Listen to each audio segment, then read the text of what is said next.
Jadi mereka tahu saya sudah terima Yesus, anak itu diambil, dipisahkan dari saya, dan mereka mengurus lagi di pengadilan, naik banding lagi. Ada banyak hal yang pada saat itu saya berpikir saya bisa menang, karena anak di bawah umur 12 tahun masih hak asuhnya di tangan saya. Pada saat itu saya masih memakai pikiran dan kekuatan saya secara manusia. Saya sampai ngambil pengacara 3 pengacara 3 karena pada saat itu sebenarnya 1 tapi yang 2-nya mau ikut katanya gitu, jadi 3. Dan mereka katakan, ya saya bisa menang, saya pasti menang.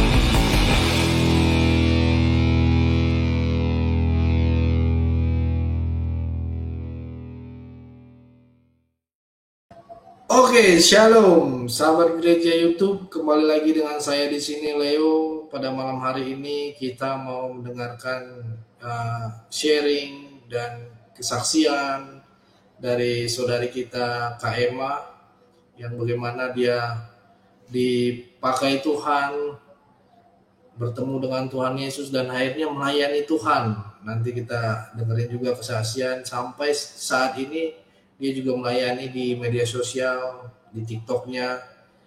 Terus sampai beliau juga ketika selesai dibaptis, rindu haus akan firman Tuhan. Akhirnya beliau sampai sekolah teologi. Ya, puji Tuhan ya.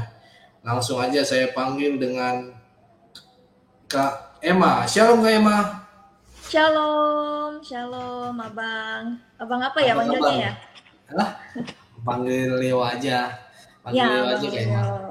Ya, puji Tuhan. Shalom saudara-saudara yang bergabung dalam channel gereja YouTube.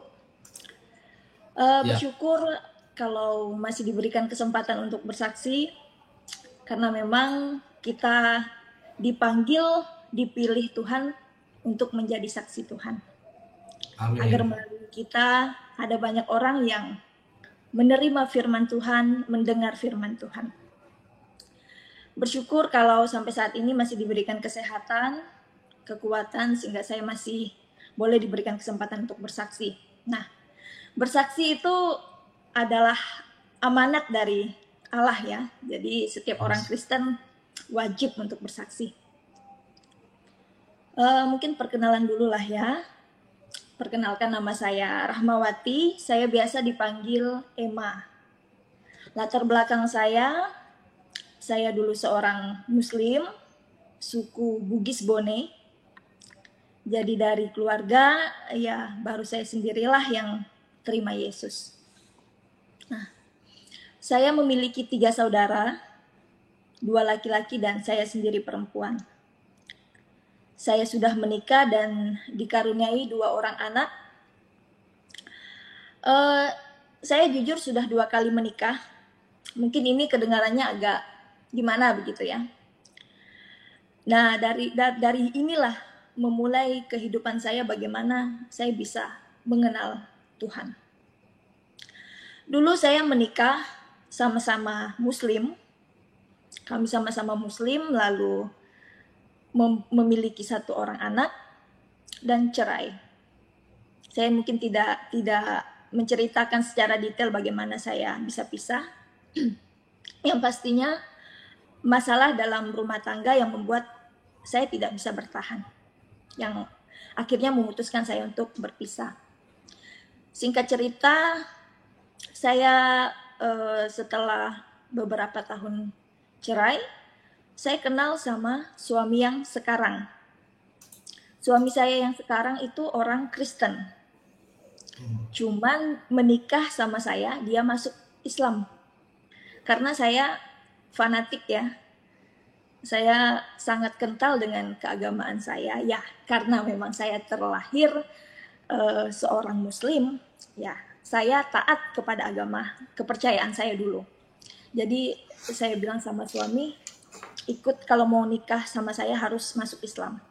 Akhirnya suami masuk Islam. Kami dikaruniai satu orang putra. Dalam perjalanan awalnya baik-baik aja. Saya sampai dipuji-puji sama keluarga karena ya di dalam Islam kita membawa orang yang masuk ke agama Islam itu upahnya surga ya. Jadi dibangga-banggakan lah begitu. Tapi beberapa bulan tahun perjalanan saya melihat perubahan dari suami saya. Dia kembali ke keyakinan yang lamanya, dia kembali ke Kristen. Pada saat itu saya dilemanya gini, saya takut sama Tuhan saya pada saat itu. Kalau saya berhubungan suami istri dengan suami saya yang sekarang, padahal dia sudah kembali ke agamanya lagi, saya melakukan hubungan suami istri itu hukumnya dosa. Saya takut begitu. Nah, anak kami pada saat itu masih bayi, masih kecil sekali. Saya bingung gitu, mau mengambil keputusan bagaimana. Pada saat itu singkatnya kami sudah mau cerai gitu ya. Karena saya juga tidak bisa mempertahankan orang yang sudah membohongi saya. Saya merasa dia membohongi saya begitu. Namun saya berpikir lagi, saya bawa sholat, saya ngaji, saya sholat, saya ngomong sama Tuhan saya. Saya bilang, ya Allah, kenapa hidup saya seperti ini? Dari pernikahan saya yang pertama, saya sangat tersiksa sekali. Saya tertekan, saya kecewa, saya sedih. Jadi saya merasa tekanan-tekanan hidup yang sangat berat sekali saya alami gitu. Nah, saya tidak pernah ingin mau saya itu menikah berulang-ulang kali, tidak. Saya kalau bisa di dalam seumur hidup saya nikah itu cuma 1 kali seumur hidup begitu ya. Tetapi karena ya kalau di Islam ya, di agama saya yang dulu ya nikah cerai ya mungkin biasa ya, karena memang boleh menikah lebih dari 1 kali. Nah, namun pada saat itu saya tetap aja di dalam hati saya nggak pengen cerai. Kenapa? Anak saya yang pertama sudah cukup merasakan tidak lengkap kehadiran kasih sayang kedua orang tuanya. Jangan sampai anak ini begini lagi. Tetapi saya dilema begitu. Sampai saya bilang, ya Allah, kok gini banget sih hidup saya? Dari saya kecil, dari sampai saya menikah, saya selalu merasakan kesedihan. Kenapa kalau begini, kenapa saya harus dilahirkan di dunia ini kalau saya harus merasakan seperti ini? Pada saat itu, waktu saya mendapatkan tekanan-tekanan hidup, saya melakukan kehidupan yang jauh daripada Tuhan. Saya melakukan kehidupan yang penuh dengan dosa. Saya tidak membalas orang-orang yang menyakiti saya, tetapi saya melampiaskan itu dengan kehidupan yang menghancurkan diri saya pribadi gitu. Lalu pada saat itu saya sudah mulai pisah rumah dengan suami, kami sudah mau cerai. Namun pada saat itu saya dilema bagaimana, apakah saya harus cerai, tapi kalau saya cerai bagaimana anak ini begitu ya. Saya menangis setiap malam, menangis dengan tekanan-tekanan hidup yang saya alami. Lalu saya sholat, saya berdoa. Saya bersaksi, saya tekankan sekali lagi, saya tidak menjelek-jelekkan agama saya yang sebelumnya, tetapi saya bersaksi real, nyata yang saya rasakan dalam kehidupan saya, yang saya rasakan, ini yang saya saksikan, begitu. Bagaimana saya bisa mengenal Allah itu di dalam setiap pergumulan-pergumulan hidup saya. Saya datang pada saat itu, saya sholat tahajud, saya ingat di jam 12 malam. Saya bilang, ya Allah, kenapa engkau saya telah membawa orang untuk mengenal engkau, ya Allah. Tetapi mengapa engkau ambil dia kembali? Saya nangis, lalu setelah itu saya tidur. Setelah saya tidur, saya perasaan baru tidur, tiba-tiba saya mimpi. Nah, di dalam mimpi saya itu, saya seperti di tengah-tengah awan, putih, semuanya putih. Saya seperti melayang di tengah-tengah awan. Lalu di depan saya itu ada gumpalan awan bersama cahaya yang terang dari jauh menghampiri saya. Lalu di belakang sinar itu ada suara berkata, jika engkau ingin selamat, percayalah engkau kepada siapa yang datang di hari akhir. Di dalam iman kepercayaan saya dulu, yang datang di hari akhir adalah Isa Al-Masih. Nah, namun walaupun dia yang datang, kami percaya dia yang datang di hari akhir, kami percaya dia hanya nabi utusan Allah, gitu. Lalu saya berpikir, kalau saya mau selamat, saya harus percaya sama dia. Siapa dia? Siapa sebenarnya Isa ini? Saya berpikir. Tapi ya udahlah, saya berpikir ya hanya mimpi aja gitu ya. Lalu esokan harinya saya sholat lagi, saya dapat penglihatan. Penglihatan itu saya lagi sholat, lagi ruku, lagi tahiyatul, tiba-tiba putih, semuanya putih, lalu seperti ada sosok terang, memang samar-samar, tapi yang dilihatkan dari penglihatan saya itu adalah Isa Al-Masih itu, Yesus Kristus itu. Dan dia berkata, jika engkau ingin selamat, percayalah kepadaku. Lalu saya berpikir, mungkin ini setan gitu ya. Saya sampai ngucapin doa ayat kursi ya pada saat itu. Kalau kami di kepercayaan yang lama, kalau lihat makhluk-makhluk, kalau kita berpikir itu makhluk setan, kita baca ayat kursi gitu. Kita baca Allahu la ilaha illa huwal hayyul qayyum la ta'khudhuhu sinatun wa la nawm, bla bla bla sampai habis. Setelah itu saya tutup mata, kok hilang gitu kan. Saya pikir, oh ya ini memang setan ini, saya pikir. Tapi kok setannya beda ya. Saya memang dari kecil saya bisa melihat benda-benda yang seperti itu. Iblis, jin-jin gitu saya bisa lihat karena keturunan nenek itu ada okultisme. Jadi saya pikir ya ini setan, tapi kok setannya beda. Setan yang selama ini saya lihat mukanya jelek, mukanya hancur, hitam, jelek, tapi kok ini terang gitu. Sinar terang, beda. Kalau yang lain-lain yang saya lihat itu gelap. Lalu besoknya saya melakukan aktivitas, kok saya teringat terus dengan penglihatan dan mimpi ini. Seperti menarik hati saya, menarik pikiran saya untuk mencari tahu. Dan anehnya lagi, setiap saya melakukan aktivitas, saya mau tidur, saya lagi di jalan, saya lagi bawa kendaraan, dia tuh seperti ada di muka saya, dan itu selalu menghantui saya gitu loh. Seperti dia itu menarik saya untuk mencari tahu siapa dia gitu.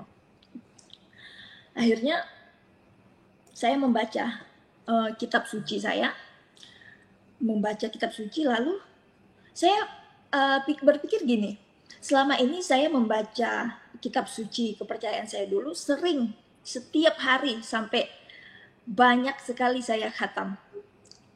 Namun anehnya, selama ini saya membaca lafaz Arab dan terjemahannya itu, kok selama ini sepertinya tidak berfokus kepada ayat itu. Sepertinya selama ini biasa aja ayat itu. Kok pada saat itu saya fokus sama ayat itu yang berkata, kepadanya diberikan Taurat dan Injil. Di dalamnya ada nur, cahaya, jalan yang lurus. Percayalah bacalah itu bagi engkau orang-orang yang bertakwa. Jadi saya berpikir, saya kalau di kepercayaan saya dulu, kalau nggak bertakwa nggak masuk surga. Iya, kalau bertakwa harus baca Taurat dan Injil. Bagaimana saya mau membaca Taurat dan Injil? Memang di dalam 6 rukun iman, salah satu 6 rukun Islam iman, salah satunya itu percaya kepada kitab-kitab. Nah, memang kami diajarkan untuk percaya kitab-kitab, tetapi karena kontras, kita disuruh membenci orang Kristen karena orang Kristen itu adalah orang kafir. Nah, bagaimana kita mau membaca Taurat dan Injil, dan sedangkan kita percaya bahwa Taurat dan Injil itu kitabnya orang Kristen gitu. Jadi sangat bertolak belakang. Nah, tapi pada saat itu saya seperti ditarik hati saya untuk ingin membaca Taurat dan Injil itu. Saya memberanikan diri untuk membaca Taurat dan Injil. Saya membeli. Singkat cerita, saya membeli, saya cari, saya searching di Google tempat di mana membeli Alkitab. Awalnya saya salah beli, akhirnya habis itu saya cari tahu, saya dapat. Nah, sebelum saya memilih untuk apa yang saya pilih, saya cari tahu. Saya belajar Alkitab, saya belajar sejarah. Sejarah kekristenan. Kekristenan itu ada dua, Katolik dan Protestan. Nah, situ saya belajar sejarah-sejarahnya. Nah, setelah itu saya baca Alkitab. Awalnya saya nggak baca dari awal Kejadian sampai Wahyu gitu, enggak. Saya bacanya itu comot-comot aja. Tetapi ada ayat yang sangat menguatkan saya gitu. Di Petrus, bagaimana Tuhan Yesus itu memikul dosa-dosa kita di kayu salib, yang oleh salibnya dosa manusia itu, sakit penyakit manusia itu ditanggungnya. Wow, itu luar biasa. Dan saya nggak pernah mendapatkan ayat-ayat yang sistematis seperti itu, yang tegas seperti itu. Saya merasa takjub gitu. Saya merasa, wah ini luar biasa gitu. Lalu banyak contohnya, salah satunya juga tentang ayat yang familiar sekali. Di Akulah jalan kebenaran dan hidup, tidak ada seorang pun yang datang kepada Bapa kalau tidak melalui aku. Saya awalnya tidak mengerti ayat itu, tapi saya cari tahu apa maksud dari ayat Alkitab di Yohanes sekian gitu ya. Oh, ternyata kepada Bapa itu di surga. Di situ saya mengerti, oh begitu. Nah, di situ saya mulai terpanggil untuk membaca dari awal sampai akhir. Nah, untuk membaca dari awal sampai akhir itu perlu perjuangan. Sangat berat sekali. Saya pada saat itu sampai merenungi diri saya, kok saya bisa seperti ini ya? Padahal posisi saya pada saat itu lagi punya problem masalah yang berat. Tetapi dengan saya mendapatkan mimpi penglihatan dan akhirnya mengarahkan saya untuk membaca Alkitab, saya melupakan masalah saya. Saya fokus sama hal ini gitu loh. Kok ini sepertinya membuat saya menggebu-gebu untuk mencari tahu. Nah, sebelum saya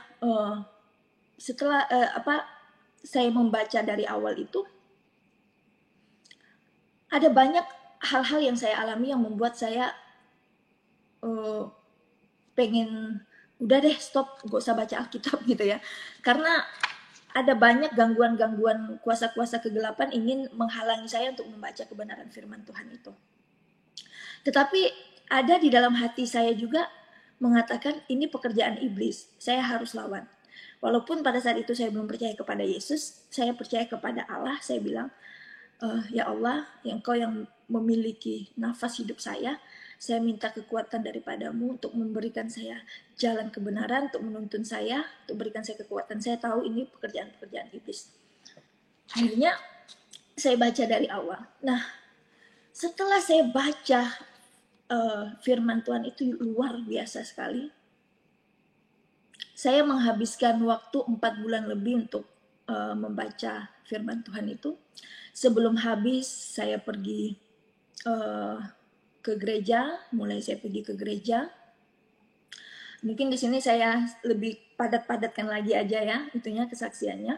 Karena kalau di runtut-runtut bakalan panjang waktunya. Jadi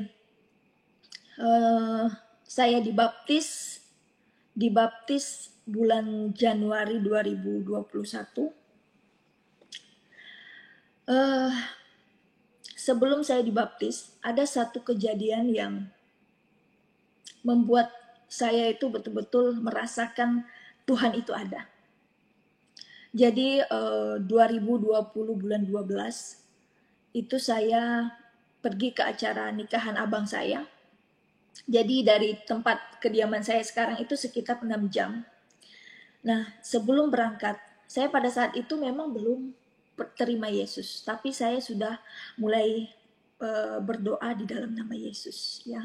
Dan pada saat itu juga saya dan suami mulai kembali, ya. Nah, sebelum berangkat saya berdoa, saya tutup mata, saya berdoa dalam nama Yesus, tapi saya mendapatkan penglihatan di mana mobil yang kami kendarai itu di jalan di pertengahan jalan muter 3 kali. Saya merasakan kami mengalami kecelakaan. Saya nggak ada ngomong sama siapa-siapa. Di perjalanan saya cuma bilang sama suami, di mobil itu ada saya, mama saya, adik saya, calon istri adik saya, anak saya 2 sama babysitter 1. Nah, di perjalanan suami itu nyetir mobil itu ngebut sekali. Pokoknya dia punya gas itu habis full. Bayangin di perjalanan gas full, lagi motong, ban mobil belakang meletus. Mobil yang tadinya aduh, udah begini. Di jalan itu memang pas kami motong mobil itu stop, orang di depan nggak ada, kosong. Ini mobil udah hilang kendali, benar-benar udah tinggal besinya itu bunyinya, aduh nggak bisa kebayang. Mobil itu udah nggak bisa, setirnya udah nggak bisa dikendalikan lagi, udah nggak bisa dipegang. Suami cuma pegang jok mobil, kami semua pegang sini. Anak saya pada saat itu masih kecil, umur 1 tahun lebih, saya pegang gini. Umur 2 tahun lebih, saya pegang gini. Saya hanya mengingat apa yang sebelumnya terjadi. Waktu saya berdoa, saya melihat penglihatan ini dan itu benar-benar terjadi. Saya bingung, lalu saya bilang, Tuhan Yesus, kalau memang Engkau Tuhan, Engkau Allah, tolong selamatkan kami dari kecelakaan ini. Dalam nama Yesus, dalam nama Yesus, dalam nama Yesus, saya bilang. Tiba-tiba mobil yang tadinya sudah begini, sudah mau nyium aspal, bisa langsung berhenti, langsung stop. Yang itu sangat-sangat tidak mungkin, sangat mustahil sekali. Kalau kejadian Vanessa, artis itu yang masih ada yang hidup, kalau kami tidak akan mungkin, kalau itu bukan pekerjaan Tuhan, bukan Tuhan yang menolong, kami semua bakalan mati. Mobil dah nggak tahu hancur bagaimana.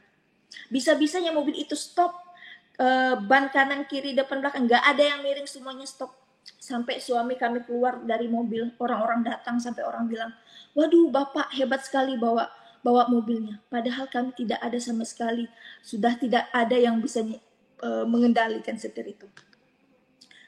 Di situ saya melihat bahwa ada kuasa Allah yang menolong kami, dan saya di situ mulai percaya bahwa Yesus adalah Allah. Dan mulai di situ saya minta untuk dibaptis. Tetapi karena bulan 12 2020 itu sudah lewat masa untuk dibaptis, waktunya jadi dijadwalkan di Januari 2021 gitu. Nah, firman Tuhan di dalam Alkitab itu sangat berotoritas, sangat berkuasa bagi siapa yang percaya penuh dengan firman Tuhan itu. Setelah saya membaca firman Tuhan itu, ada banyak firman-firman yang menginsafi kehidupan saya. Saya setiap membaca firman Tuhan, seperti menampar kehidupan saya. Aduh Tuhan, inilah kehidupanku, jauh dari kebenaran. Oh ternyata setelah saya membaca kebenaran firman Tuhan itu, ada kuasa yang menggerakkan hati saya, yang membukakan mata hati pikiran saya, yang terasa selama ini itu tertutup dengan kuasa kegelapan. Tetapi setelah saya membaca firman Tuhan, saya dibaptis, firman Tuhan itu menerangi kehidupan saya. Sehingga hal-hal yang tidak baik, hal-hal yang selama ini saya lakukan, yang saya merasa sah-sah aja, ternyata itu jauh dari kebenaran. Tuhan gak berkenan dengan hal-hal yang saya lakukan yang dulu, kehidupan yang lama. Firman Tuhan mengajarkan saya bagaimana saya mengasihi, bagaimana saya mengampuni, mengasihi dengan benar, mengampuni dengan benar, menghormati Tuhan dengan benar, melayani Tuhan dengan benar, hidup dengan benar. Saya dapatkan hanya di dalam Alkitab, tidak di tempat lain. Saya selama saya terima Yesus, saya membaca kebenaran firman Tuhan. Saya merenungi diri saya. Karena firman Tuhan berkata, mengikut aku memikul salib tidak mudah. Saya merenungi setiap firman-firman Tuhan yang saya baca. Itu melekat di hati dan pikiran saya. Tuhan, tidak mudah ikut Tuhan Yesus. Saya harus memikul salib saya setiap hari.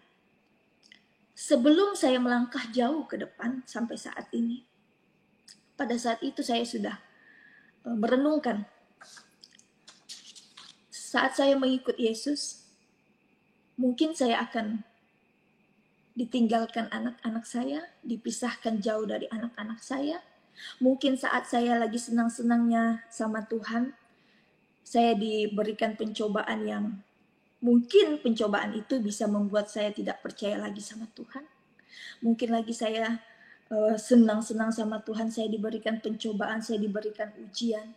Mungkin saja ke depan suami saya bisa meninggalkan saya, suami saya bisa mengkhianati saya, orang tua saya membenci saya, sahabat-sahabat saya mengkhianati saya. Banyak kehidupan yang membuat saya mengalami kepahitan yang lebih dari sebelum saya mengenal Tuhan Yesus. Tapi saya mau katakan, Tuhan saya siap. Karena apapun yang akan saya alami dalam hidup saya tahu Tuhan ada bersama saya. Tuhan tidak akan pernah meninggalkan saya. Sebab saya memang lemah. Tetapi roh Allah yang ada bersama-sama saya, yang akan menguatkan saya, yang akan memberikan kelegaan dalam hidup saya. Sebelum jauh saya mendapatkan hal-hal dalam hidup saya sudah memikirkan hal itu. Dan betul hal itu terjadi dalam hidup saya. Anak saya dipisahkan dari saya, anak saya dari suami yang dulu. Setelah saya mereka tahu saya sudah terima Yesus, anak itu diambil, dipisahkan dari saya, dan mereka mengurus lagi di pengadilan, naik banding lagi. Ada banyak hal yang pada saat itu saya berpikir saya bisa menang, karena anak di bawah umur 12 tahun masih hak asuhnya di tangan saya. Pada saat itu saya masih memakai pikiran dan kekuatan saya secara manusia. Saya sampai ngambil pengacara 3. Pengacara 3 karena pada saat itu sebenarnya 1, tapi yang 2-nya mau ikut katanya gitu, jadi 3. Dan mereka katakan, ya saya bisa menang, saya pasti menang. Apalagi pada saat itu mereka bawa ke pengadilan agama Islam. Saya bukan Islam lagi, jadi nggak bisa dibawa ke situ. Jadi harus ke pengadilan negeri. Nah, sedangkan di pengadilan negeri kita udah ngomong-ngomong gini, sudah bawa perkara kita, dan dikatakan saya bisa menang. Nah, cuman pada saat itu saya berdoa, saya nangis. Anak saya pada saat itu udah nggak ketemu sama saya udah berapa bulan.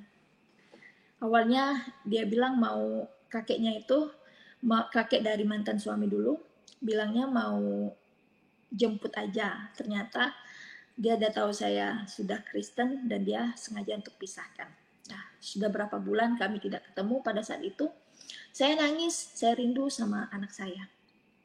Lalu saya ngomong sama Tuhan, Tuhan, bukankah firman-Mu berkata, jika Tuhan di pihakku, siapa yang melawan aku? Saya ternyata salah mengerti konteks firman Tuhan pada saat itu. Tuhan gak mau saya seperti itu. Saya menangis. Saya bilang, saya rindu sama anak saya. Saya nangis. Ternyata Tuhan tegur saya. Bukan itu yang Tuhan mau.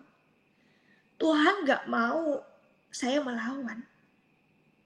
Tuhan gak mau. Tuhan, ternyata saya diingatkan akan firman Tuhan, akan salib Tuhan. Saya ingat perenungan-perenungan saya sebelumnya. ini salibku. Tidak apa Tuhan, kalau begitu saya serahkan anak ini kepada mereka. Saya percaya sebab firman Tuhan berkata, aku yang memilih bukan engkau. Aku telah menetapkan engkau. Jadi kalau Tuhan sudah menetapkan, tidak ada satupun yang bisa menutupnya. Jadi saya berpikir, ya Tuhan, kalau memang saya harus mengalah, biarlah saya mengalah. Saya datang ke pengadilan, saya bilang sama ayahnya, di pengadilan itu, di depan hakim, saya bilang, saya putuskan kuasa hukum, saya serahkan anak ini ke tangan ayahnya. Uruslah anak ini dengan baik, saya bilang. Sesuai dengan imanmu sekarang, tidak masalah. Tetapi pada waktunya nanti, umur dia 17 tahun, saya wajib untuk memberitahukan apa yang saya imani sesuai dengan kebenaran firman Tuhan. Jadi, untuk sekarang saya bilang, silahkan uruslah anak ini dengan baik. Saya melapangkan dada. Tetapi pada saat itu ada sukacita yang luar biasa yang saya rasakan. Di situ saya selalu berdoa. Saya percaya bahwa kalau Tuhan mau pakai anak itu, Tuhan bisa pakai anak itu, dan anak itu bisa menjadi terang bagi keluarga ayahnya. Itu harapan saya. Jadi walaupun saya rasanya berat bisa dengan anak saya, tidak masalah Tuhan. Saya katakan yang penting anak itu kiranya diberkati Tuhan. Anak itu boleh menjadi berkat bagi keluarga ayahnya. Itu harapan saya. Jadi firman Tuhan itu dihadapkan dengan saya. Begitu juga dengan sakit penyakit yang harus saya tanggung. Saya mengalami sakit penyakit pada saat itu lagi COVID, Moderna pada saat itu ya. Di tempat saya ini, di rumah sakitnya penuh, tidak ada ruangan yang kosong. Nah, pertama pada saat itu suami saya dulu yang kena COVID ya. Nah, saya merawat suami dan pada akhirnya kami kena semua satu rumah ini. Hanya anak kami yang paling kecil aja yang nggak kena. Nah, karena COVID pada saat itu dianjurkan dokter itu untuk setiap pagi atau sore itu olahraga ringan lah gitu ya. Jadi saya pagi sore itu main bulu tangkis, badminton gitu ya. Nah, terus pada hari yang ketiga pas saya bangun pagi, kok tiba-tiba perut saya sakit. Pokoknya ya saya udah pernah melahirkan ya, tapi rasanya itu lebih sakit daripada melahirkan. Rasanya betul-betul seperti merenggang nyawa gitu ya. Sampai saya nggak bisa bergerak, cuman merungkuk gitu ya. Saya teriak, saya nangis, saya melahirkan aja nggak ada nangis, nggak ada teriak. Pada saat itu saya nangis, saya teriak, Tuhan Yesus tolong saya, Tuhan Yesus tolong saya. Saking sakitnya saya mau napas kenceng aja nggak bisa, napasnya pelan-pelan, saking sakitnya itu. Nah, lalu nggak lama kemudian, ada sekitar setengah jam, berkurang rasa sakitnya. Nah, saya pikir ya cuma masuk angin. Nah, di rumah ada yang nolong saya itu, dia bisa ngurut, terus perut saya diurut sama dia, diangkel gitu, peranakannya diangkat, pokoknya dipelus-pelus lah perut saya. Nah, terus siangnya sakit lagi, lebih sakit lagi. Akhirnya saya memutuskan bahwa ini nggak bisa, ini harus ke rumah sakit, harus USG. Nah, pertama saya USG ke biomedis. Ternyata di biomedis itu nyatakan bahwa saya KET, hamil di luar kandungan. Dan perut saya itu sudah dipenuhi darah katanya. Apalagi dia setelah mendengar kalau saya itu sempat diurut, dia takut. Dan dia katakan malam ini juga harus diopname dan besok pagi harus segera dioperasi. Aduh, saya bilang bagaimana ini? Saya nggak jujur aja pada saat itu. Kalau saya jujur, saya bilang saya COVID, mana ada yang mau periksa saya kan gitu. Akhirnya saya pergi lagi ke rumah sakit lainnya, rumah sakit besar. Dan dokter penyakit spesialis kandungan juga berkata bahwa saya hamil di luar kandungan dan harus segera dioperasi. Nah, setelah saya jujur sama dokternya, tidak ada dokter yang mau menangani pasien yang lagi COVID. Semua rumah sakit yang bisa operasi di tempat saya ini, kami pergi, kami kunjungi, tidak ada satupun yang mau terima. Mereka katakan, berdua, saya ini hamil di luar kandungan dan harus segera dioperasi besok pagi. Kalau tidak, saya bisa lewat, saya bisa mati. Lalu yang kedua, nggak ada yang mau operasi karena pada saat itu saya juga lagi COVID, nggak ada dokter yang mau terima pasien yang lagi COVID dioperasi. Bayangin, saya pada saat itu udah benar-benar udah lemes sekali, udah sakit di perjalanan. Saya cuma berdoa, nafas saya sudah istilahnya kalau HP itu tinggal satu balok lagi aja baterainya. Ini saya punya telinga tuh berdesing, saya pikir wah gini cara saya mau mati gitu ya. Walaupun pada saat itu saya nggak takut lagi mati ya, karena saya sudah hidup di dalam Kristus ya, mati itu bukan lagi hal yang sulit bagi saya karena saya bakal ketemu Tuhan gitu ya. Nah, namun di dalam hati saya berpikir begini, Tuhan, saya nggak takut mati, sebab kalau saya mati saya percaya Engkau menyambut saya. Tapi kalau memang Tuhan masih mengizinkan saya untuk hidup, masih ada keluarga saya Tuhan yang belum terima Yesus. Masih ada banyak orang yang belum mendengar firman Tuhan yang benar. Maka kalau Tuhan mau pakai saya, selamatkan saya, tunjuk satu dokter aja yang mau tangani saya.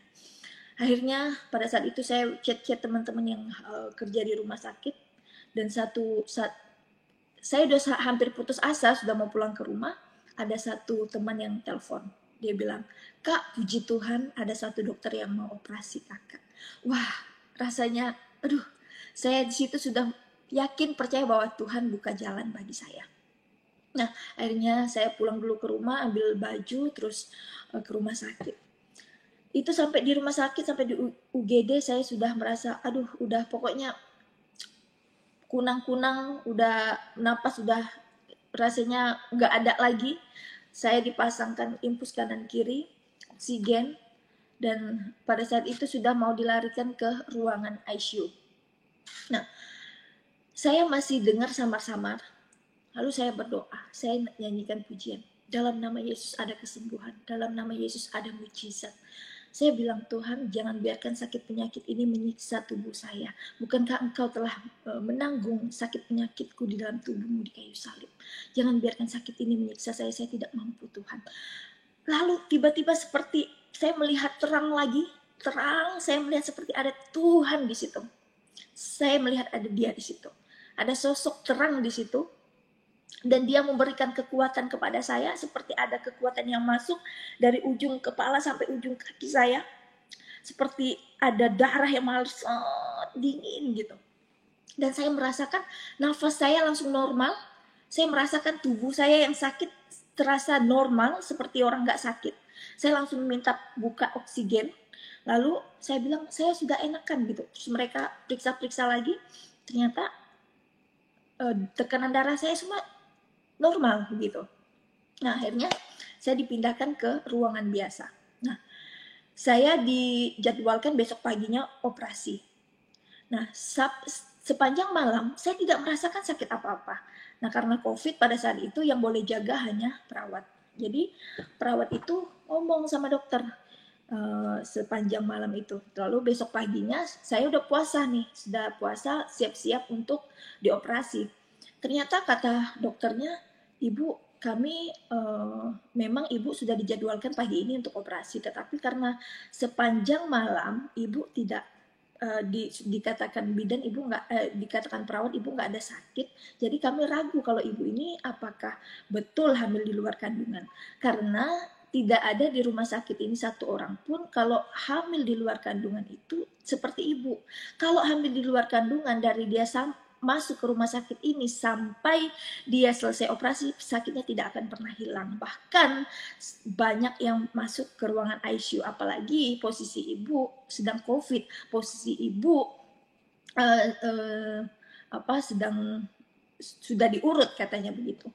Nah, akhirnya bagaimana dok? Saya bilang, dokternya bilang Ibu harus mengambil satu tindakan lagi namanya 12 fungsi. Nah, dilakukanlah 12 fungsi itu. Kalau keluar darah katanya berarti Ibu memang hamil di luar kandungan. Ternyata memang keluar darah dan saya memang harus dioperasi. Nah, sebelum saya tarik dulu ke belakang, sebelum saya dioperasi memang saya sudah mengalami sakit penyakit juga, namanya kelenjar getah bening.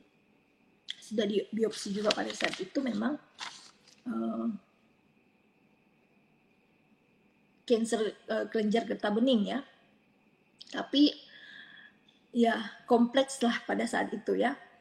Dan saya merasa mungkin ya hidup saya nggak lama lagi begitu ya. Ada banyak hal yang saya rasakan, ada banyak hal yang dokter bicarakan kepada saya yang secara manusia pasti down ya. Apalagi intimidasi-intimidasi yang iblis yang membuat gak lama lagi nih hidup saya gitu. Nah, tetapi saya kembali lagi kepada keyakinan saya bahwa kalau Tuhan sudah selamatkan saya sampai di titik ini, Tuhan pasti masih mau memberikan saya hidup, mau memberikan saya kesempatan untuk saya bertobat, untuk saya melakukan kehendak Tuhan di dunia ini, untuk saya menebus setiap kesalahan-kesalahan saya, untuk melakukan apa yang boleh saya lakukan untuk kemuliaan Tuhan. Nah, memang intimidasi iblis itu menyerang setiap kelemahan kita. Pada saat itu, dia menyerang kelemahan saya. Dia mengingatkan dosa-dosa saya. Tetapi firman Tuhan sekali lagi menguatkan saya. Jika engkau mengakui dosamu, maka Tuhan berkata, aku adalah setia dan adil. Aku akan mengampuni dosamu dan menyucikan engkau dari segala kejahatan. Di situ membuat saya lemah. Di situ membuat saya kuat dan membuat saya bangkit kembali. Dan akhirnya setiap hari saya katakan, saya tidak sakit, tetapi saya sehat. Saya hidup, saya mau menyatakan firman pekerjaan-pekerjaan Allah yang besar. Saya selalu katakan itu setiap pagi, setiap saya bangun. Dan itu yang membuat saya semangat untuk menyerahkan hidup saya melayani Tuhan sampai saat ini. Nah, lalu kembali kepada firman Tuhan lagi. Pada saat itu, saya sudah membaca kebenaran firman Tuhan semuanya. Memang saya baca berulang-ulang lagi, karena memang tidak cukup kita hanya baca dari Wahyu sampai itu, tapi setiap hari harus kita baca terus. Nah, waktu itu saya berdoa malam-malam, terus tiba-tiba saya diberikan penglihatan. Penglihatan itu muka teman saya gitu. Di situ yang membuat saya betul-betul percaya bahwa Allah itu ada, Dia berkuasa, Allah itu hidup, Allah itu benar-benar ada, bukan dongeng, bukan hanya kita percaya lewat naluri. Itu ada gitu ya. Dimana pada saat itu saya berdoa, saya dilihatkan muka teman saya udah lama nggak ketemu teman saya itu, tapi saya tahunya dia muslim ya, karena dia pakai jilbab juga, tapi memang saya nggak tahu latar belakang persis dia itu seperti apa. Nah, saya mendoakan dia, saya nggak tahu apa yang terjadi sama dia. Terus WA dia, nggak lama dia juga WA kan, kok tiba-tiba kebetulan banget gitu ya, tanya kamu lagi apa kabar gitu. Setelah chat-chat ternyata dia sakit, sedang sakit.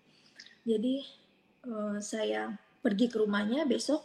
Memang di hati saya berpikir pergi enggak gitu ya. Tetapi saya tahu Tuhan taruh di hati saya untuk menyatakan kebenaran firman sama dia gitu. Sepertinya di hati nurani saya berkata, sudah cukup.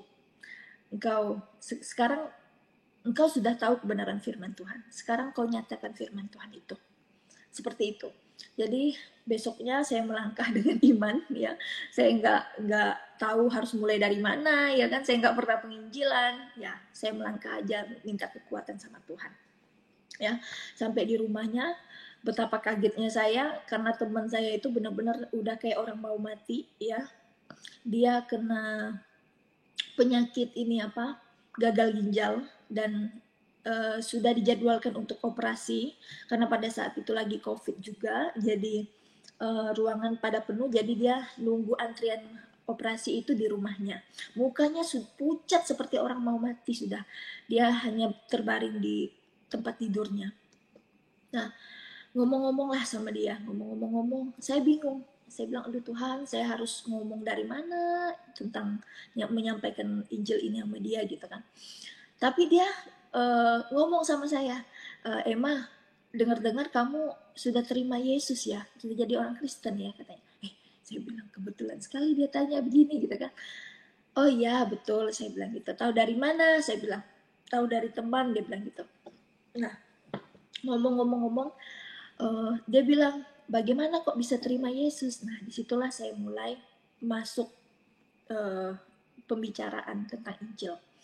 Saya ngomong sama dia, oh mau dengar kah? Tapi kalau dengar jangan tersinggung, karena saya akan membahas dari Quran dan dari Taurat dan dari Injil. Saya bilang gitu. Oke, nggak masalah. 2 jam saya ngomong menjelaskan tentang tentang kitab-kitab itu. Akhirnya dia nangis, dia peluk saya. Saya bingung kenapa dia nangis, kenapa peluk saya, apakah saya salah ngomong gitu ya. Lalu dia berkata seperti ini, Emma, kamu datang saat ini seperti malaikat yang datang kepada saya, katanya. Kenapa kak? Saya bilang gitu. Kamu tahu, saya ini anak pendeta, bapak saya gembala, katanya gitu. Melayani di gereja ini, katanya gitu. Nah, waktu saya umur 19 tahun, saya ketemu sama suami yang sekarang, akhirnya saya tinggalkan iman kepercayaan saya dan saya ikut suami saya masuk Islam, katanya gitu. Aduh, saya bilang, aduh Tuhan Yesus, domba yang hilang ternyata ya. Tuhan tuntun, saya nggak ngerti itu kalau ternyata dia itu dari Kristen. Akhirnya saya dengar suara Tuhan dalam hati saya seperti ini. Jika dia ingin kembali kepada Tuhan, dia nggak perlu operasi. Tuhan sembuhkan dia. Saya katakan itu. Nah, dia nangis, akhirnya dia mau kembali kepada Tuhan. Saya tuntun, saya bawa dalam doa. Nah, bawa dalam doa dan dia cerita sama saya. Waktu kami doa itu, kan di dalam kamar ya, dan dikunci lagi kamarnya ya, walaupun suaminya ada di luar sana, tapi nggak dengar kami ngomong. Tiba-tiba kayak ada di kaca hias itu, semua barang-barang itu terlempar ke bawah. Aneh ya, seperti ada kuasa-kuasa gelap yang nggak senang gitu. Lalu dia bilang, suami saya dukun, katanya. Allah, saya nggak ngerti ini, ternyata suaminya dukun gitu ya. Nah, jadi ada bisikan lagi di hati saya. Dia nggak sakit, tetapi setelah ini suaminya yang sakit. Seperti itu. Nah, lalu betul nggak lama kemudian saya mendengar lagi kabar dari dia. Sampai sekarang dia nggak dioperasi dan dia sekarang sudah kembali ke Yesus, walaupun ya suaminya sempat tahu, dan dia masih kuat, dan mudah-mudahan saya selalu mendoakan dia dan dia selalu kuat. Dan di situ saya merasa kok bahwa Tuhan itu menuntun saya bahwa memang Tuhan itu ada dan dia menyatakan pekerjaan-pekerjaannya begitu loh. Dan yang membuat saya semakin percaya kuat bahwa Tuhan itu ada begitu.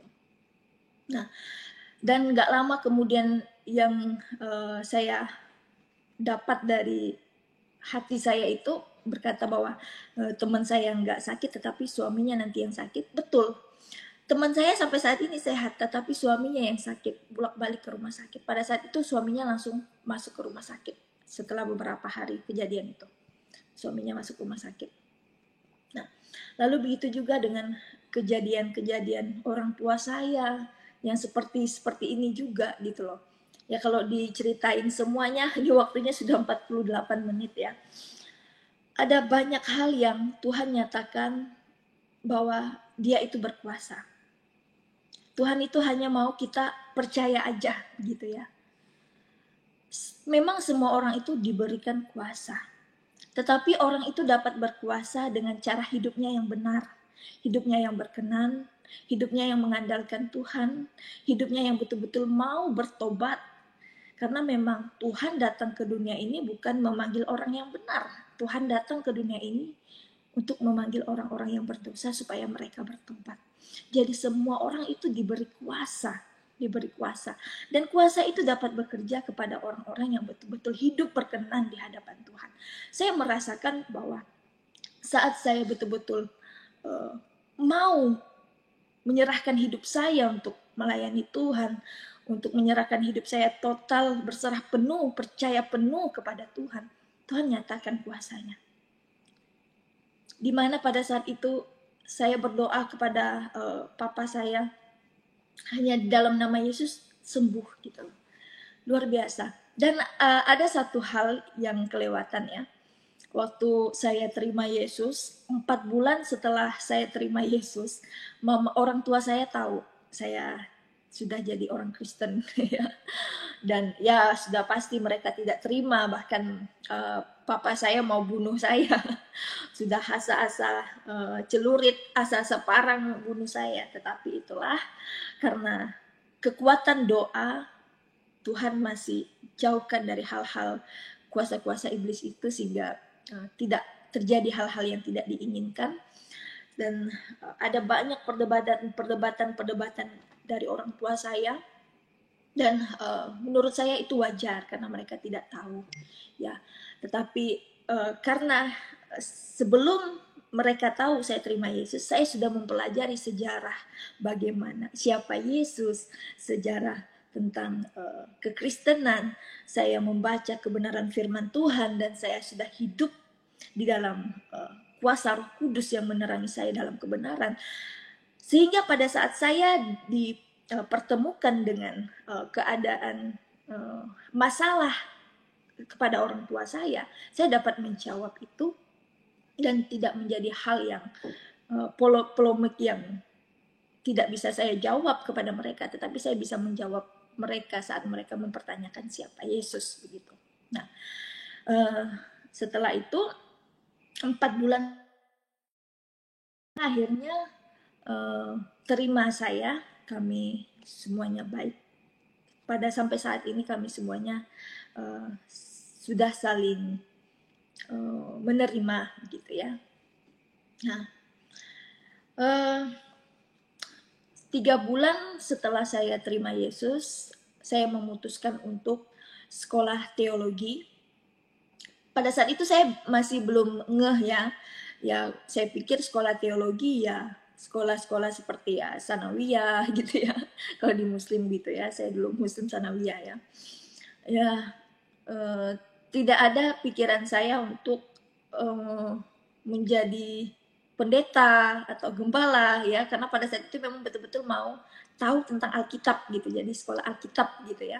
Oh ternyata setelah saya masuk teologi, ada banyak hal yang saya pelajari yang di situ juga membentuk karakter saya, bagaimana saya hidup benar di dalam Tuhan, bagaimana saya mengerti kebenaran firman Tuhan sesuai dengan konteksnya gitu. Nah, yang akhirnya membuat saya betul-betul menyadari kehidupan saya bahwa saya hidup harus menyenangkan hati Tuhan. Saya hidup harus melayani Tuhan. Setiap segala kehidupan saya harus dalam konteks ibadah. Jadi mau saya makan, mau saya minum, mau saya mengerjakan segala sesuatu itu harus untuk kemuliaan Tuhan. Di situ saya belajar. Nah, kembali kepada tema tentang saya mengenal Allah yang benar di dalam Alkitab dan mengenalnya di dalam pribadi Yesus Kristus. Saya mau membagikan beberapa hal. Hanya di dalam Alkitab saya mengerti bahwa manusia diciptakan serupa dengan Allah. Itu di dalam Kejadian 1 ayat 26. Manusia diciptakan serupa dan segambar dengan Allah. Ya. Di dalam Alkitab saya mengerti bahwa Allah memulai segala sesuatu dengan firman. Sebab firman itu adalah Allah. Saat Allah menciptakan segala sesuatu di dalam Kejadian 1 ayat 1 dan seterusnya, hari pertama, hari kedua, hari ketiga sampai ke-6, sampai penciptaan manusia dan seisi bumi ini, pada mulanya Allah berfirman. Saya mengenal Allah dalam Alkitab, dan Allah mau supaya manusia mengenal Dia yang tidak kelihatan itu dalam pribadi Yesus Kristus. Ada tertulis di dalam Alkitab, di dalam Kolose 1 ayat 15. Ia, yaitu Yesus Kristus, adalah gambar Allah yang tidak kelihatan, yang sulung lebih utama dari segala yang diciptakan. Firman ini sangat memberkati saya dan membuat saya mengerti siapa Yesus Kristus. Yesus Kristus adalah Allah itu sendiri. Jadi Yesus adalah pribadi Allah yang tidak kelihatan itu. Dalam Kejadian 1 ayat 1 dikatakan, pada mulanya Allah. Artinya di sini segala sesuatu terjadi karena Allah. Dalam Yohanes 1 ayat 1 dikatakan, pada mulanya adalah firman. Firman itu bersama-sama dengan Allah dan firman itu adalah Allah. Segala sesuatu dijadikan oleh Dia. Dan tanpa Dia tidak ada sesuatu pun yang telah jadi dari segala yang telah dijadikan. Dalam Dia ada hidup siapa? Yesus. Di dalam Yesus ada hidup dan hidup itu adalah terang manusia, yaitu Yesus. Terang itu bercahaya di dalam kegelapan dan kegelapan itu tidak menguasainya.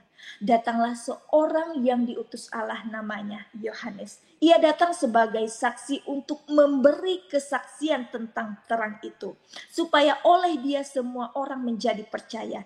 Yohanes bukan terang itu, tetapi ia harus memberi kesaksian tentang terang itu. Terang yang sesungguhnya yang menerangi setiap orang, saya dan saudara, sedang datang ke dalam dunia. Ia telah ada di dalam dunia dan dunia dijadikan olehnya, tetapi dunia tidak mengenalnya. Ia datang kepada milik kepunyaannya.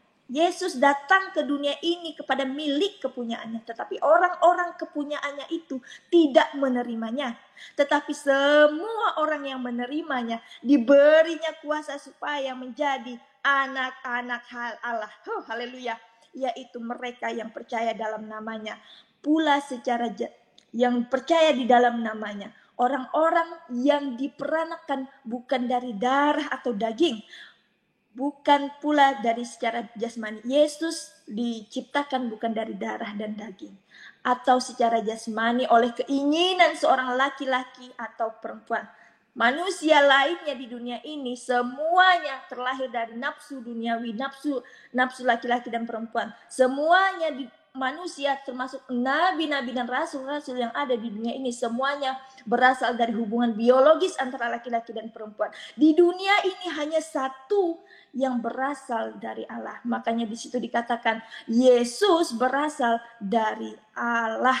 Firman itu telah menjadi manusia dan diam di antara kita. Dan kita telah melihat kemuliaannya, yaitu kemuliaan yang diberikan kepadanya sebagai anak tunggal Bapa, penuh kasih, karunia dan kebenaran. Kata anak di sini jangan disalah mengerti. Anak di sini bukan berarti Allah beranak, seperti anak tangga bukan berarti tangga beranak, seperti anak kunci bukan berarti kunci beranak. Anak Allah yang dikatakan di sini berasal dari Allah. Luar biasa. Ini sangat memberkati saya sehingga saya mengerti bahwa Yesus adalah Allah. Yang di Kejadian di situ dikatakan pada mulanya Allah. Pada mulanya Allah berfirman. Firman itu bersama-sama dengan Allah. Dan Yesus adalah firman yang hidup, firman yang menjadi manusia. Hanya di dalam Alkitab saya memahami mengapa harus ada penyelamatan. Di dalam Alkitab saya memahami bahwa Adam itu manusia pertama, bukan nabi pertama, ya. Jadi di dalam keyakinan saya dulu, Adam itu nabi pertama, ya. Sebelum kejatuhan Adam, ya, nggak ada istilah nabi. Nabi itu ada setelah kejatuhan manusia. Jadi Adam adalah manusia pertama, bukan nabi pertama. Lalu setelah Adam jatuh di dalam dosa, barulah kita mengenal yang namanya nabi. Nabi itu manusia yang dipilih Allah untuk menyatakan kehendaknya dan bernubuat membawa pesan-pesan atas nama Allah. Karena Adam dan Hawa memakan buah itu, ia jatuh dalam dosa. Allah berfirman di dalam Kejadian 2 ayat 17. Tetapi pohon pengetahuan tentang baik dan yang jahat itu janganlah kamu makan buahnya, sebab hari engkau makannya pastilah engkau mati. Nah, di sini di firman Tuhan ini saya mengerti gitu loh. Oh, ternyata setelah Adam itu melanggar ketidaktaatannya kepada firman Tuhan, upahnya adalah kematian. Nah, setelah itu Allah berfirman lagi di dalam Kejadian 3 ayat 15. Aku akan mengadakan permusuhan antara engkau dan perempuan ini, antara keturunanmu dan keturunannya. Keturunannya akan meremukkan kepalamu dan engkau akan meremukkan tumitnya. Jadi di dalam ayat ini tersirat janji Allah yang pertama mengenai rencana penebusan dunia. Janji tersebut menubuatkan kemenangan mutlak umat manusia dan Allah atas iblis dan kejahatan melalui peperangan rohani di antara keturunan wanita, yaitu Yesus Kristus, melawan keturunan ular, yaitu iblis dan para pengikutnya. Di sini Allah menjanjikan Mesias itu, Allah berjanji bahwa Kristus akan lahir dari seorang wanita di dalam Yesaya 7 ayat 14 dan akan diremukkan melalui penyaliban. Sekalipun demikian Yesus harus mati, namun dia bangkit dari antara orang mati untuk membinasakan, yaitu meremukkan iblis, dosa-dosa manusia, dan kematian secara sempurna demi keselamatan umat. Wah, luar biasa. Lalu dalam hal ini saya mulai memahami ternyata untuk menebus dosa manusia, yang menjadi tebusannya juga harus manusia. Makanya Mesias itu harus dalam rupa manusia. Mengapa Allah harus mengambil rupa manusia? Karena untuk menebus dosa harus darah yang ditumpahkan. Yang ingin diselamatkan adalah manusia. Yang jatuh ke dalam dosa adalah manusia.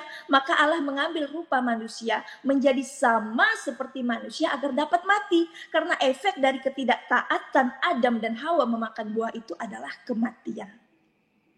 Nah, di situ saya mengerti. Yang dulunya saya cuma memahami Yesus itu di dalam iman kepercayaan saya dulu, Isa Al-Masih itu adalah Yesus Kristus yang disamakan dengan iman Kristen gitu ya, walaupun nggak sama, disetarakanlah mereka gitu ya. Tetapi hanya percaya bahwa Isa Al-Masih itu hanya nabi begitu. Nah, untuk menebus dosa ternyata tidak bisa dengan perbuatan baik. Dosa nggak bisa disogok pakai uang. Saya berpikir pada saat itu dosa itu bisa dibayar gitu ya dengan amal baik, amal ibadah, amal perbuatan baik. Itu keyakinan saya dulu, karena memang iman keyakinan saya dulu tidak mengenal dosa asal ya. Tetapi ternyata memang satu saja dosa itu sudah mencemari kehidupan manusia. Jadi dosa dari Adam saja itu sudah mencemari perbuatan-perbuatan baik manusia. Jadi perbuatan-perbuatan baik itu sudah tercemar dengan satu dosa. Jadi kita tidak bisa melakukan perbuatan-perbuatan baik untuk menebus dosa itu gitu loh. Karena dosa yang dilakukan dari Adam itu telah merambat kepada seluruh kehidupan manusia seterusnya, dan itu hanya dapat ditebus oleh Yesus Kristus yang adalah Mesias itu sendiri. Nah, hanya Dia yang kudus yang dapat menebus dosa itu, dan yang kudus hanyalah Allah. Maka Mesias itu haruslah dalam bentuk manusia, yaitu manusia ilahi, yang kudus, yang tidak bercacat, yang tidak melakukan dosa. Yesus bukan hanya tidak melakukan dosa, tetapi tidak dapat melakukan dosa karena dia berasal dari Roh Kudus yang adalah Allah itu sendiri. Yesus adalah Allah yang menjadi manusia. Ia datang ke dunia untuk menebus dosa dunia, dosa saya dan saudara. Jadi setiap orang yang mau menerima pengampunan dosa harus percaya bahwa Yesus adalah Allah. Yesus dan mengikuti teladan Yesus. Yesus berkata di dalam Yohanes 8 ayat 24, karena itu tadi aku berkata kepadamu bahwa engkau akan mati di dalam dosamu. Sebab jikalau kamu tidak percaya bahwa akulah dia, engkau akan mati di dalam dosamu. Yesus berkata, kalau engkau tidak percaya bahwa aku adalah Allah itu, engkau akan mati di dalam dosamu. Wow, mengerikan. Mengerikan saudaraku. Ya. Yesus berkata, nah saya dulu percaya kepada Nabi Musa. Saya merasa Nabi Musa itu melebihi dari nabi-nabi yang lainnya, karena Nabi Musa itu berbicara langsung kepada Allah gitu ya. Namun di dalam Alkitab saya betul-betul mengerti tentang percakapan-percakapan secara implisit Allah dengan Musa itu secara benar itu di dalam Taurat ya. Pada saat itu Allah memilih Musa untuk menyatakan namanya kepada orang Israel.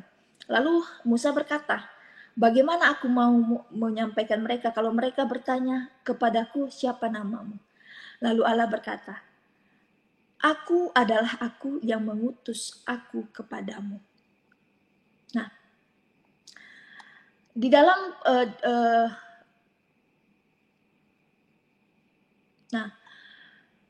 Musa berbicara tentang Allah. Musa mencatat tentang Allah dan apa yang Yesus katakan. Di dalam Yohanes 5 ayat 46, Yesus berkata, sebab jikalau kamu percaya kepada Musa, tentu kamu akan percaya juga kepadaku. Sebab ia telah menulis tentang aku.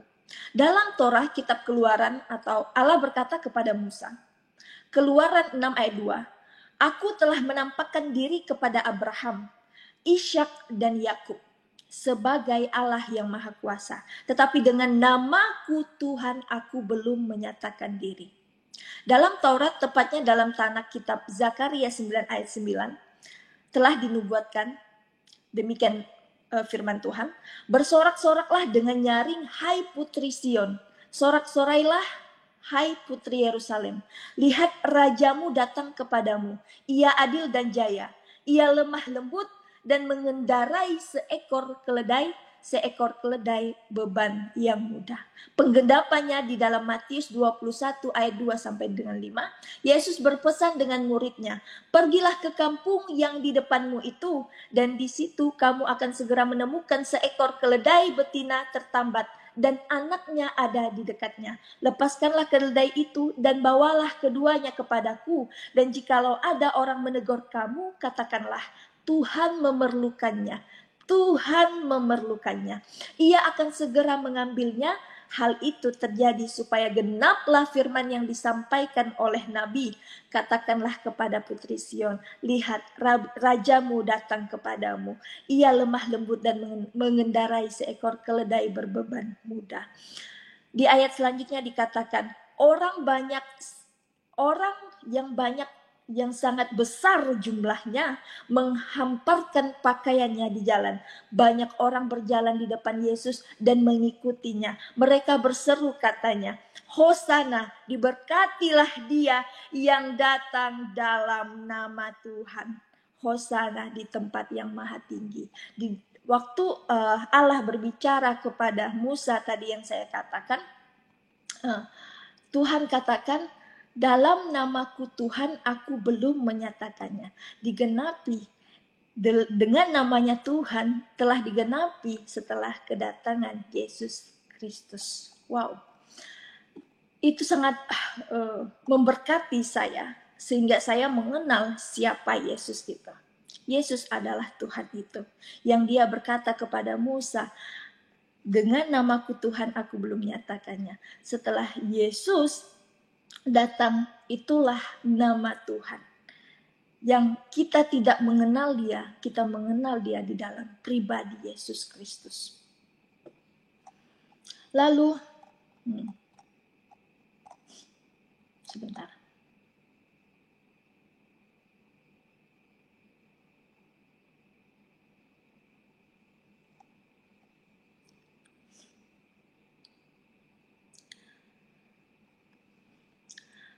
Lalu kapan Allah menyatakan dirinya sebagai Tuhan? Saat Allah mengambil rupa manusia, yaitu Yesus Kristus, yang adalah firman yang menjadi manusia, di dalam Yohanes 1 ayat 14. Allah juga berkata kepada Musa. Pada saat itu Allah mengutus Musa kepada orang Israel, lalu Musa berkata, bagaimana jika orang mempertanyakan namaku? Di dalam bahasa Ibrani-nya dikatakan, Ehye Aser Ehye. Dan digenapi dalam pribadi Yesus saat Yesus berkata di dalam Yohanes 8 ayat 58 dalam bahasa asli Yunaninya ego eimi, yang artinya sama, aku adalah aku. Dikatakan di situ, Yesus berkata kepada mereka, aku berkata kepadamu, sesungguhnya sebelum. Di sini jelas dikatakan bahwa sebelum Abraham jadi, Yesus telah ada. Pada saat itu umur Yesus masih 30 tahun. Di sini dia menyatakan keilahiannya, dia menyatakan tidak secara langsung, dia menyatakan identitas dirinya adalah Allah itu sendiri.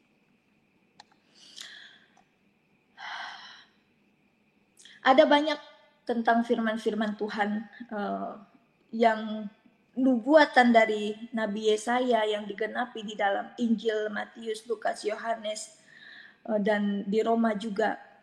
Kalau dijabarkan semua di sini mungkin waktunya akan lama, tapi di situ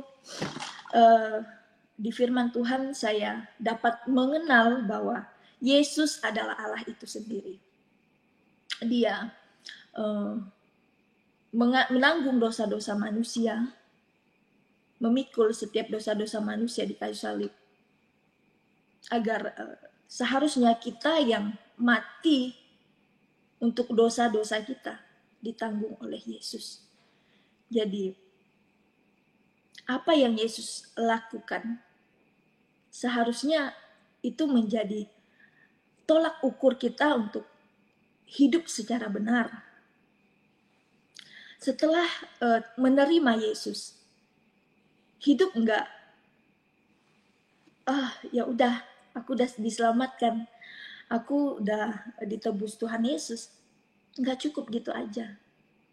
Tapi bagaimana setiap hari kita memperjuangkan hidup kita untuk selalu hidup kudus, hidup berkenan di hadapan Tuhan. Tidak ada hobi-hobi yang membuat kita melakukan celah untuk kita tidak berkenan di hadapan Tuhan. Kita tidak melakukan hobi-hobi yang membuat kita melemahkan iman kita. Kita mau mengambil komitmen dan menyatakan tidak ada lagi yang aku ingini di dunia ini selain menyenangkan hati Tuhan. Mungkin memang ada banyak tekanan dalam hidup. Manusia itu yang paling mengganggu hidupnya adalah pikiran. Sebenarnya tidak ada yang melemahkan hidup manusia kecuali dirinya sendiri.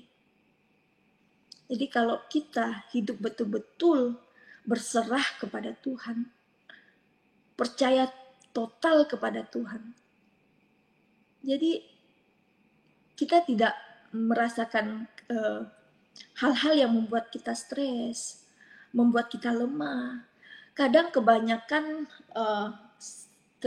termasuk saya dulu ya, sedikit-sedikit masalah stres, karena ya memikirkannya stres, memikirkannya berat. Tetapi kalau kita sudah hidup di dalam Tuhan, tidak ada satu hal pun yang membuat kita stres, ya. Karena segala sesuatu kita lakukan untuk Tuhan. Kita bersyukur melakukan segala sesuatu untuk Tuhan. Apapun yang terjadi, pasti ke depan ada banyak masalah, ada banyak cobaan, pergumulan yang kita hadapi. Pasti ya, pasti itu. Tetapi kalau kita hidup betul-betul mengandalkan Tuhan, tidak ada sesuatu hal yang membuat kita down, yang membuat kita lemah. Tetapi sesuatu hal itu yang membuat semakin hari membuat kita semakin kuat di dalam Tuhan, membuat kita semakin mengenal Tuhan, membuat kita semakin hal-hal yang kita alami itu membuat kita merasakan Tuhan hadir, Tuhan menolong kita, Tuhan tidak pernah meninggalkan kita. Kita mau mengambil komitmen dan menyatakan tidak ada lagi yang mau aku lakukan kalau Tuhan tidak turut merasakannya. Saya juga belum sempurna, saudaraku. Saya juga masih berusaha berjuang. Makanya ayo kita sama-sama berjuang supaya kita semakin hari mau melakukan kehidupan yang benar di hadapan Tuhan. Kita mau semakin hari semakin mengosongkan diri kita dari hal-hal duniawi, dari hal-hal kedagingan. Kita mau mengisi hati kita dengan kebenaran-kebenaran Tuhan. Kita mau mengambil tindakan mengambil keputusan pribadi. Kita mau berusaha untuk mengerti kehendak rencana Tuhan untuk kita lakukan. Ya, memang kadang banyak hobi-hobi kita yang membuat kita itu jauh dari Tuhan. Ya, kalau hobi ibu-ibu ya, nongki sana, nongki sini, itu kerjaan saya dulu tuh. Ya, ada tempat nongkrong baru, pergi foto-foto, pergi arisan. Menurut saya, yang sudah hidup di dalam Tuhan tidak ada gunanya. Ya, karena waktu yang Tuhan berikan bagi saya itu sangat berharga. Jadi saya mau waktu yang saya dapatkan dari Tuhan, saya mau pakai untuk saya boleh melakukan untuk supaya Tuhan ikut merasakannya gitu. Nah, jadi kita harus mengatur diri kita, kita yang harus mengendalikan diri kita, kita yang harus memaksa diri kita untuk mencari kehendak Tuhan untuk kita lakukan. Kita harus mendorong diri kita ke arusnya Tuhan, bukan ke arusnya dunia. Jangan membiarkan dunia itu menggerus kehidupan kita. Kita mau mencari kesalahan-kesalahan kita dan kita mau bertobat. Ada banyak kesalahan dalam hidup kita. Ketidaktepatan kita berpikir, bertindak, berperilaku. Tapi kita mau menilik diri kita, menilik hati kita, dan kita mau bertobat.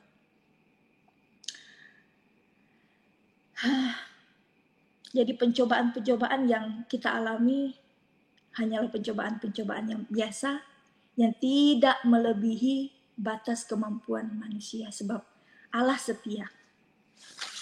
Dia yang akan memampukan kita untuk melewati setiap pergumulan-pergumulan hidup kita. Jadi ayo, saya mengajak kita sama-sama berjuang, kita mau mengambil komitmen, kita mau katakan, Tuhan, betul di depan ada banyak masalah. Ada banyak kuasa-kuasa kegelapan yang ingin menarik saya untuk tidak percaya kepada Tuhan. Tapi saya mau mengambil keputusan, mau setiap hari, setiap waktu, saya mau melakukan segala sesuatu untuk Tuhan. Dan saya percaya, walaupun di depan ada masalah, saya mau katakan, saya mau melewati masalah itu bersama-sama dengan Tuhan. Dan saya percaya saya pasti dimenangkan oleh Tuhan. Jadi saudaraku, mau kita makan, mau kita minum, mau kita melakukan segala sesuatu, lakukanlah itu untuk kemuliaan Tuhan. Kalau kira-kira kita minum, hal itu tidak memuliakan Tuhan, jangan diminum. Kalau makanan itu, padahal kita sudah tahu, kita sudah kena kolesterol, kita sudah kena darah tinggi, tetapi kita masih makan makanan itu, jangan mencobai Tuhan Allahmu, ya. Tetapi berhikmatlah dalam segala hal. Jadi saat kita makan, kita memuliakan Tuhan. Oh, ini makanan yang baik untukku. Ini yang harus aku makan. Jangan mencobai Tuhan Allah kita dengan hal-hal yang aku sudah berdoa di dalam nama Yesus. Padahal makanan ini makanan yang tidak menguntungkan bagi penyakit kita. Kita di situ mendeteksi Allah, ya, jangan. Jadi kita melakukan segala sesuatu untuk Tuhan, kita juga berhikmat. Jadi kalau kita mau mengambil keputusan apapun dalam setiap pekerjaan kita, dalam setiap studi, sekolah, rumah tangga kita, serahkan semuanya kepada Tuhan. Dan ayo kita mengatur diri kita. Saya juga belajar untuk mengatur. Tiap pagi saya mengambil waktu teduh, malam juga saya mengambil waktu teduh, siang saya mengambil waktu doa syafaat, siang atau sore, pagi ada waktu saya untuk membaca firman Tuhan. Kita harus memaksakan diri kita seperti itu, menjadwalkan, mempadatkan jadwal kita untuk kita melakukan kehendak-kehendak Tuhan. Karena memang hidup ini semakin hari semakin jahat. Kalau kita tidak memaksakan diri kita melakukan kehendak Tuhan, menyenangkan hati Tuhan, kita bakalan menyenangkan hati iblis, hati dunia. Jadi Tergantung dari kita. Kita diberi kehendak bebas untuk memilih. Kita mau memilih untuk menyenangkan hati Tuhan atau menyenangkan hati diri kita sendiri. Tergantung dari pilihan kita. Itu saja mungkin yang dapat saya sampaikan sejauh kesaksian saya, kiranya boleh memberkati kita semua.